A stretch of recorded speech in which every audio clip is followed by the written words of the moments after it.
So, first things first, who needs a shot of coffee when you have a Porsche Taycan Turbo?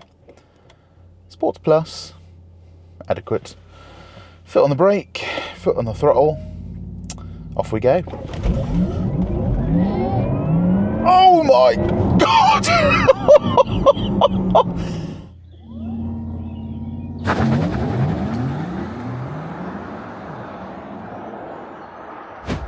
I cannot believe I'm saying this, but as a through and through petrol head, the time to buy an EV is now.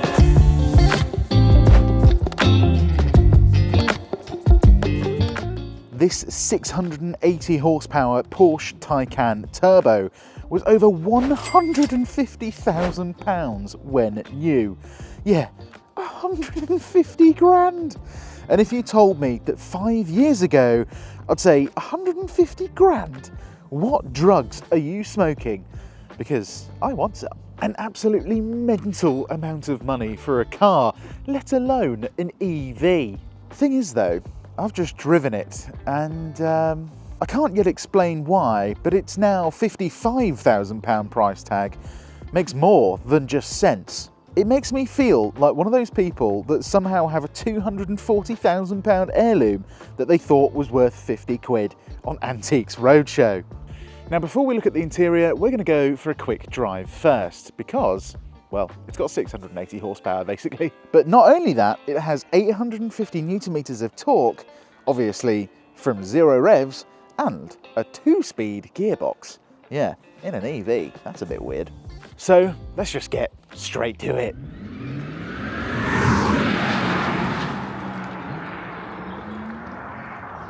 Driving on smaller B roads then, this platform is like no other.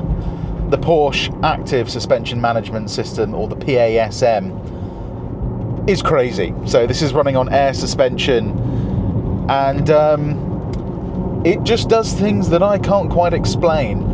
You feel what's going on, you feel every inch of the road, but it does it in a way that's as comfortable as a Mercedes S-Class. It's like nothing I've ever experienced. And then you get to the steering. Oh, the steering. For an electric rack, this is near 911 good. In fact, I would say it probably is 911 good. This car has the optional all-wheel steering as well, and coming around corners, you can just absolutely fly around them. But it's the acceleration that is just mind-boggling.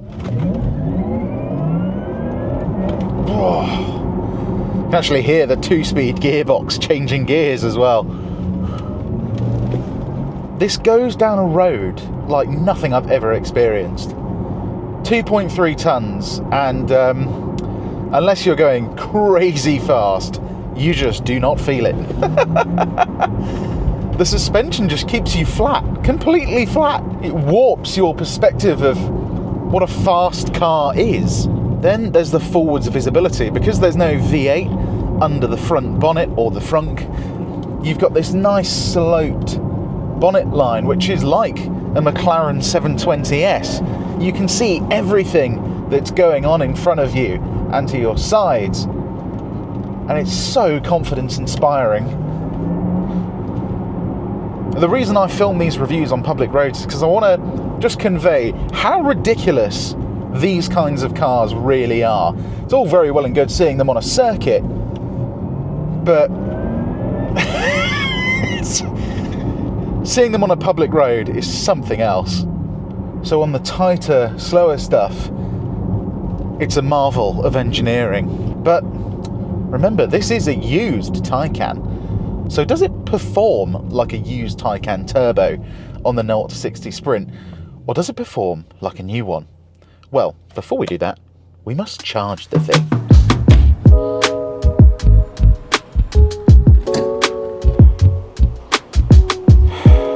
Usual problem with EV charging. So this is a fast charger. Now, in the UK, we don't really have a lot of 350 kilowatt fast chargers, which this Porsche Taycan Turbo can take advantage of, because it can charge up to a rate of 268 kilowatts, which, if you don't know, for an EV, is extremely quickly. That's 10 to 80% in under 20 minutes. But unfortunately, we are stuck with just 175 kilowatts this morning. Now, the Porsche Taycan will charge at around 216 kilowatts. If you're charging from 10 to 80%, that's the average charging speed, with a peak of 268, as I said. But will it charge at 175 kilowatts at this charger? We're at 41% now, so in theory, it should hit 175 kilowatts. But let's find out. 10 minutes later, we've gained 16% in battery, and we're still only sitting at around 100 kilowatts, which isn't really slow, but it's not quite the quoted figure. This charger should be putting out 175 kilowatts, so yeah, it's not exactly the fast charging speeds I was hoping for. We are sitting at nearly 800 volts though, so this is definitely a 800 volt architecture car. So it's been just over 15 minutes and we're sitting at 71% battery, and I'm running late for a theoretical meeting, so I need to go. I'm actually running late to do the 0 to 60 sprint, so we must find out what this car can do. It's claimed to do it in 3.2 seconds, but what about the reality? Porsche are known to be slightly untrustworthy with their figures, and that they underplay them a bit. So let's find out what she does.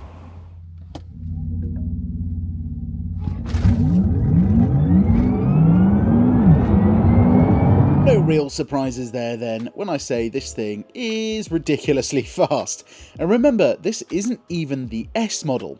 We're at a time of 3.2 seconds on the money, with 73% battery as well, which is actually suboptimal for this car. Above 80%, it would probably go even faster. And we also had some wheel slip. Nevertheless, it's the fastest car on our 0 to 60 leaderboard. So then, the interior. Obviously, the first thing you have to do is open the door to get inside. And these door handles, they are a bit of a pain in the arse, unfortunately. So, we do have keyless entry. The key is in my pocket. Let me get slightly closer to the car. Is it going to do anything? Put my thumb on the reader. Gentle swipe. No. It's very precise movement. I'm not very good at that, unfortunately. But look, it won't open. So I have to get the key out of my pocket. I have to press unlock. Yes, unlock. And then I can get in. Right, now let's have a look at the inside. Starting with things I like, seats, gorgeous, plenty of adjustment, as you can see from all these buttons down here, and they're very comfortable. Quality, obviously it's great, high quality leather, lovely clicky switches, and some carbon fibre. Steering wheel, perfect thickness, absolutely lovely to hold and drive with. Screens, super high definition, super crisp, and the refresh rate is fantastic. Cup holders and storage. Cup holders, I'm going to give them a 9 out of 10. They fit pretty much anything and they've got grippy bits. Storage, there are felt line door cards down here, if we can see them. Yep, there we go. Which are okay, you can just about fit a big bottle in them. And then the glove box is actually not that bad. It's quite shallow, but it is quite deep, so you can fit all your books and stuff in there. And you get a little storage cubby down here. Before we go through the things I don't like, let's have a quick look at the rear seats. Moment of truth, can you fit a 5'11" adult in the back? Well, once you're in, actually, you know what? Yes, you can. Knee room's very good. But headroom is a little bit on the tighter side, unfortunately. Thankfully though, you do get a nice little armrest with some cup holders, which actually have grippy bits as well. High quality stuff. Right, now onto the things that I don't like. Number one, the phone charger is in the centre console and it just gets too hot. My phone overheats in about 10 minutes, which means it's completely pointless. Whilst the adaptive cruise system itself is absolutely bloody amazing, the controls are just not that intuitive. For me, if I wanted to start it, I would press this button here, which it kind of does, but then I would pull it towards me to set it, which is what you do in an Audi. To set it, you push it away from you. I don't know why. Tell me if that's intuitive or not. And then to resume or cancel, you push it up and down. To me, that should be changing the speed, because I want to go up in speed or down in speed. But to go down in speed, you pull it towards you. Yeah, not exactly the most intuitive thing ever. And then my only other major gripe are the air vent controls, because you have to go through a menu, and then you've got to go here, and then I've got to go diffused, or actually no, to actually change it, I have to go to individual, and then I have to move it around like this. And doing that whilst you're driving is, well, it's just dangerous, frankly. Anyway, enough jibber jabber, let's get back to the driving. So yeah, it's pretty rapid, but how does it handle the faster stuff? Can I feel the weight once we're going quickly? Well, the steering is still very sharp, obviously, and you catch up to every other bit of traffic very quickly. I mean, so much front end grip that it almost pulls your face off. And even with the traction control on, you can get a little bit of oversteer. I'm not going to turn it off though, because yeah, this car is so fast, everything happens so quickly that I think I should probably be on a track if I'm going to do something like that. But it's the dartiness of the steering that just like, I hope you can see it through the camera. The car just stays so flat. There's just no movement. And if you look at the G meter, you can get up to like 5 Gs or nearly a G before you're even getting anywhere near the limits of grip. It is just an extraordinary car. And that's the thing, that's the difference between this and a Tesla. The Tesla makes you laugh because it's so fast. This is a genuinely enjoyable driver's car. And I never thought I would ever say that about an EV. The Porsche DNA is very strong with this one. In all honesty, I don't think there is any petrol car that's going to keep up with this. And that's not to say that petrol cars are slow, it's just that the response that you can get from this, it is a off or an on switch. There's no turbos kind of sucking air in, there's no revs that you've got to be at the right amount of. It's just go. Oh! It is a truly unbelievable car. Coming out of junctions as well, that all-wheel steering just enables you to get the angle that you want. And obviously there's just no waiting for anything. It's just immediate go. So like most EVs, 30 to 70, they're pretty quick. But it's from 50 where this Porsche really does differ, because it just does it like that. It does 50 to 70 as fast as it does 10 to 30. And that is the difference. On a track, that makes all the difference as well, because you go all the way up to about 130 miles an hour, way faster than you would a regular performance EV. It's just different gravy altogether. But talking about the 30 to 70 actually, how fast is this Taycan Turbo going to do it in? Is it going to be the fastest car on our leaderboard? Well, the fastest car currently was an 850 horsepower supercharged Audi R8 V10, so I don't think it's going to beat that, but it might come pretty close. Let's see what it does.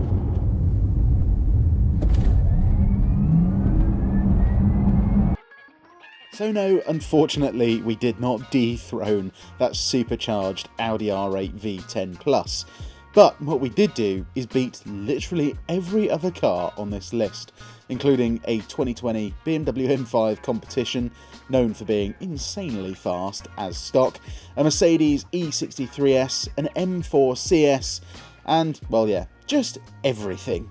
This car is ridiculous. And again, it's not even the S model. Absolutely ludicrous. And I reckon with a set of Michelin Cup 2s on it, I mean, can you imagine how ridiculous the Turbo GT Visac pack is? Absolutely mental. Even more power than this. You certainly don't need it.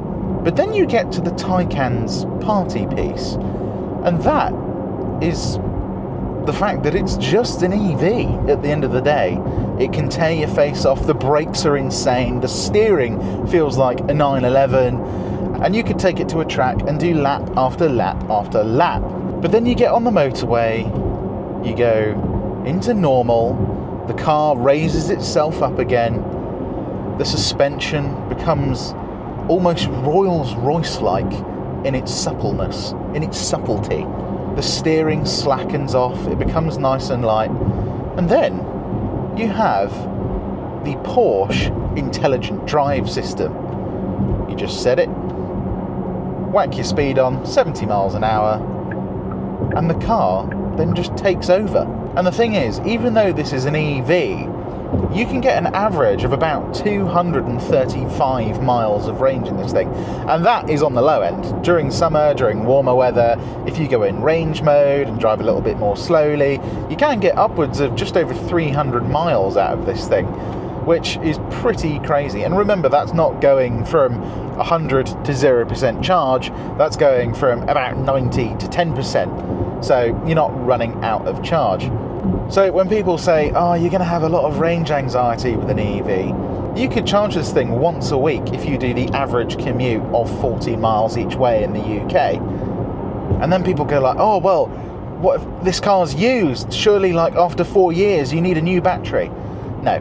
Okay, so maybe back in 2010 or earlier, you'd have cars that would have quite a few battery problems.